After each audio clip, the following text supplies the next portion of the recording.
Medical notes this week. Does cancer discriminate based on race? A study published in the Journal of the National Cancer Institute found that people of color are more likely to die from a second cancer diagnosis than white patients. Hispanic survivors of breast cancer are 8% more likely, while black survivors have a 12% increased risk. Researchers say that many different factors may be at play, including racial and ethnic disparities.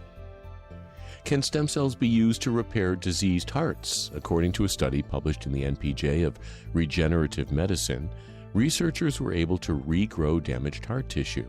Scientists injected human stem cells into pigs and had successful results in just 4 weeks. Researchers say this method may soon be used to treat patients with diseases like ischemic heart disease and diabetes. And finally, light exercise may be beneficial for concussion recovery.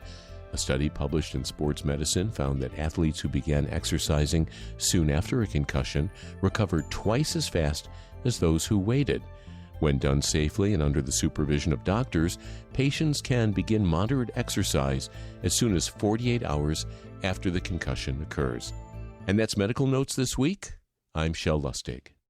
Now is the time for America to chart its course to a green energy future. And we can't do it without clean hydrogen.